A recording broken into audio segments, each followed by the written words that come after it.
What up, APUSH people? Today we're going to take a look at APUSH Period 5 Key Concept 5.2.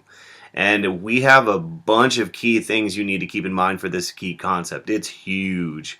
The North and the South will continue to develop into two distinct societies that will have difficulty trusting one another.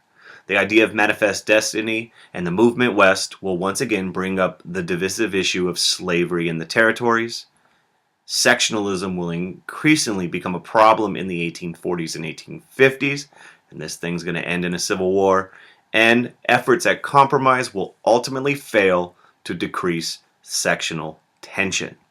And so where we last left off in 5.1 was a whole lot of territorial expansion taking place. This idea of manifest destiny. We had Oregon enter the Union with the treaty in 1846, thanks to James K. Polk. Texas was annexed in 1845, creating beef with Mexico. And of course, ultimately, the Mexican-American War beginning in 1846, controversial war. Whigs in the North were against it, and Mexico ultimately loses about half of its territory. And the Treaty of Guadalupe Hidalgo in 1848 gives the United States a huge chunk of land, about half of Mexico, and many people, including Polk, were very excited about this huge expansion of American territory. However, new territories were brought into the Union, which forced the issue of slavery into the center of national politics. And throughout the 1840s and 1850s, you're going to see a tremendous rise in sectional tension between the North and the South. And conflict was caused by territorial expansion. For instance, the impact of the Mexican-American War.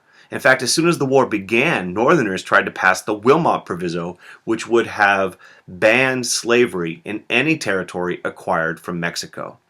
And this attempt to ban slavery in this new territory was rejected by Southerners in the Senate, and it doesn't go into effect. When the war is finally over and California attempts to enter the Union as a free state, this causes a whole outcry from the South because it would tip the balance in favor of the North. And ultimately that was solved by the Compromise of 1850, where one, California was entered into the Union as a free state, giving the free states more power in Congress. Two, no slave trade in Washington, D.C.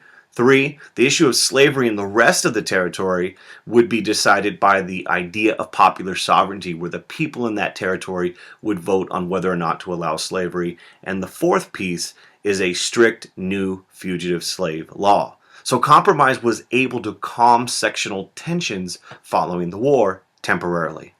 However, in the 1850s, challenges to territorial expansion became increasingly common. For instance, when a group of Southerners created the Ostend Manifesto, which was a secret plan by Southerners to buy Cuba from Spain and turn it into slave states, it was opposed by Free Soilers in Congress and many Northerners, and President Pierce had to back down on this idea. Even something as simple as the Gadsden Purchase, which land was purchased in the Southwest from Mexico in 1853 for the building of a railroad, present-day New Mexico and Arizona, that provoked a little bit of controversy as well between North and South. And attempts at compromise over slavery ultimately failed to reduce tensions. An example of this can be seen with the Compromise of 1850. The Fugitive Slave Act really provokes a huge controversy in the North because Northerners suddenly now have to deal with the issue of slavery right in their own backyard, and they resist the enforcement of the Fugitive Slave Act, which angers Southerners with things such as personal liberty laws, where they did not allow the use of local jails for housing fugitive slaves. Vigilance committees were created with the goal of protecting fugitive slaves from the federal slave marshals. And what you see is a huge firestorm erupting in 1854 when Stephen Douglas introduces the Kansas-Nebraska Act. And under the Kansas-Nebraska Act, slavery would be decided in the territories of Kansas and Nebraska based on the idea of popular sovereignty. And ultimately, this act, this proposal by Stephen Douglas, repeals the Missouri Compromise of 1820 by potentially opening up slavery north of the 3630 line. And many people in the North including Democrats in some cases, oppose this act. It is passed in Congress, but there's a huge opposition, and the Republican Party is formed, and the Whig Party ultimately disappears over the division whether or not to support the Kansas-Nebraska Act. Because for Northerners, this is seen as giving the South an opportunity to expand slavery into an area it was previously closed off to.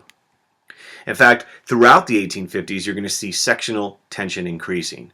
As a result of the Kansas-Nebraska Act, you get something called Bleeding Kansas, where pro-slavery and anti-slavery forces engage in a mini-civil war in the territory of Kansas. And you get events like the sack of Lawrence, where pro-slavery supporters attack free soilers in the town of Lawrence. Pottawatomie Creek, where John Brown and his followers hacked to death pro-slavery supporters.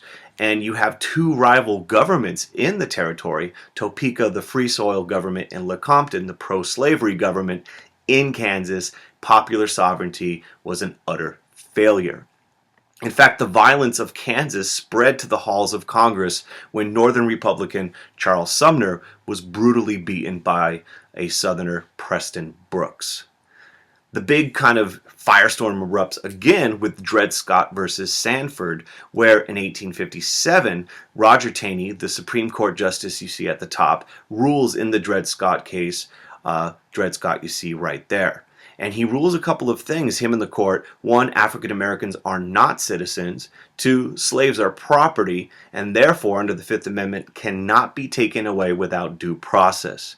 And ultimately, what the Dred Scott decision says is Congress could not ban slavery from the territories, so therefore the Missouri Compromise was unconstitutional, and therefore slavery potentially could be opened up anywhere in the nation. And this creates a huge outcry from the North.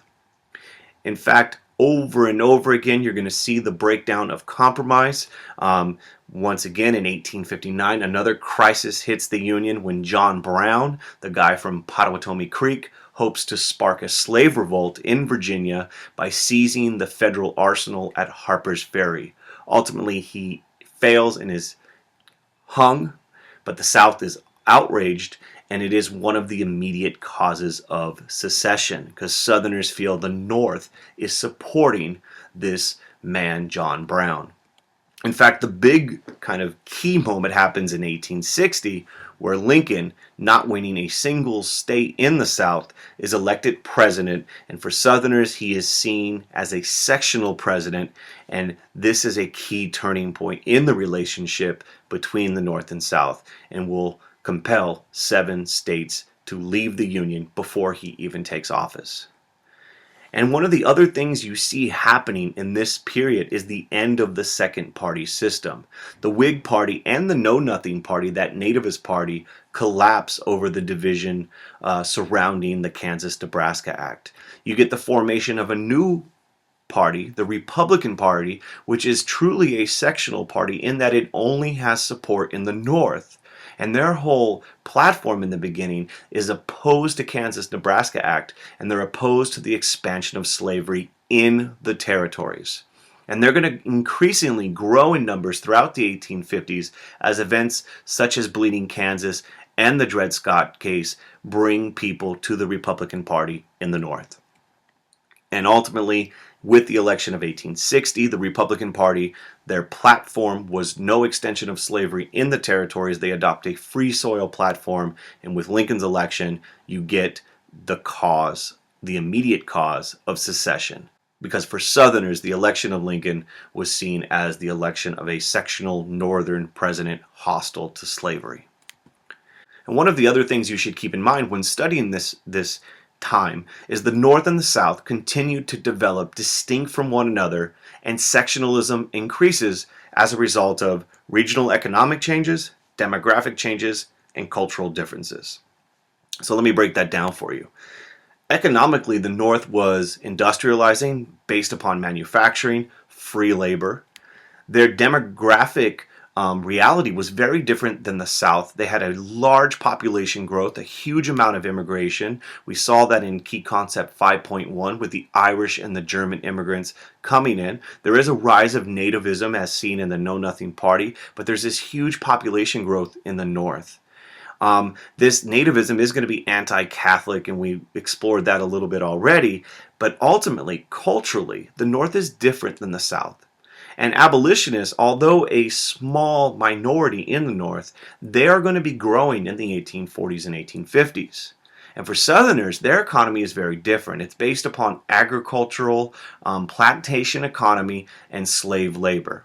Now, keep in mind, only 25% of Southerners actually own slaves, but slavery is a key part of the Southern way of life.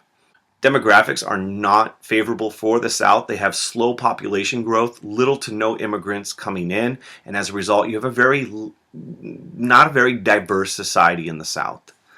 And culturally, they are going to increasingly seek to defend the institution of slavery and the Southern way of life.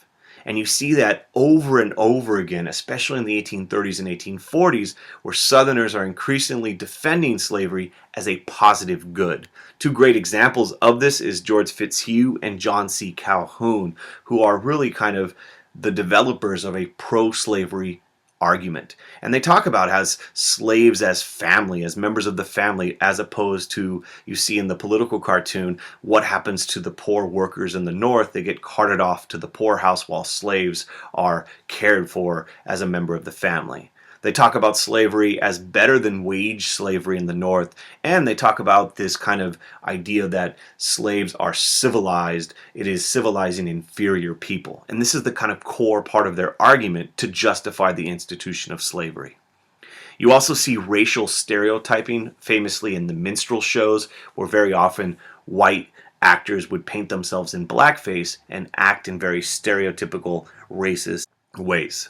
The kind of issue of slavery, you can really see how controversial it was and how they tried to avoid it with the gag resolution, which, from 1836 to 1844, there was a ban on anti-slavery petitions being discussed in Congress, and eventually it will be overturned in 1844 by John Quincy Adams. However, tensions with the Union will mount. There is an emphasis among Southerners, especially, of state rights. And this idea of nullification, where states could void or nullify a federal law. And this was not unique necessarily to the South, but it became increasingly discussed. We saw this during the Kentucky and Virginia resolutions in 1798, where Jefferson and Madison said that they could ignore the Alien and Sedition Acts. We saw this in 1828 with the Tariff of Abominations, when South Carolina sought to nullify the tariff. And if you click that, you can learn a little bit more about that crisis. But what happens is the Southerners in the 1840s and 1850s are talking about state rights, secession, and nullification more and more frequently. In the North, there is a growing abolitionist movement that you should be aware about and know their different tactics and strategies. Even though that's the case, in the 1840s and 1850s, abolitionists remained a minority in the North. Lincoln himself was not an abolitionist, and he was against the extension of slavery in the territories. Although it is a minority movement, it's becoming increasingly vocal and visible in the 40s and 50s. You get individuals like William Lloyd Garrison, one of the founders of the American Anti-Slavery Society in 1833, which calls for immediate, uncompensated emancipation and publishes anti-slavery newsletters such as The Liberator. Uncle Tom's Cabin is a hugely important piece of work by Harriet Beecher Stowe in 1852, and it has a huge role in increasing support for the abolitionist movement in the North. The Underground Railroad continues to operate, helping slaves escape to the North, the most famous kind of person in this movement, Harriet Tubman.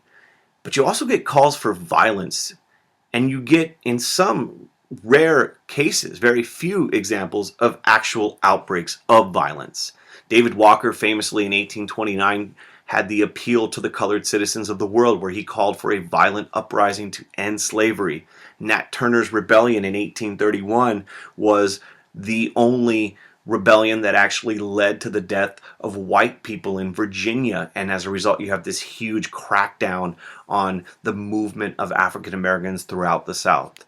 And of course, you have John Brown's raid in 1859, which strikes a huge amount of fear in the minds of Southerners, and they perceive John Brown as supported by Northerners, sent by Northerners to undo their Southern institution of slavery.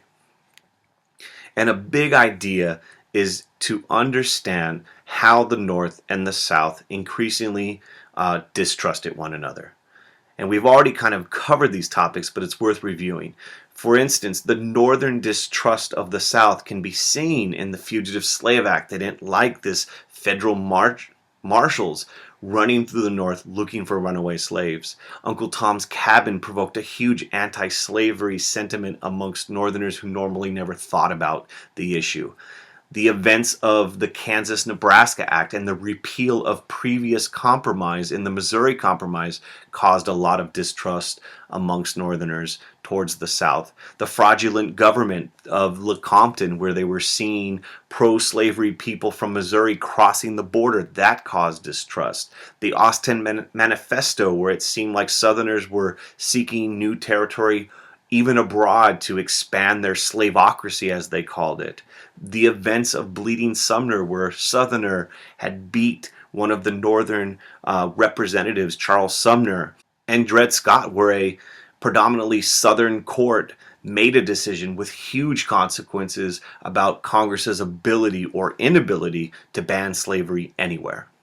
For Southerners, they also had a distrust of the North. For them, they felt the North was attacking their Southern way of life. They saw the Wilmot Proviso as an attempt to try to chip away at slavery in any territory that they had won in the Mexican-American War.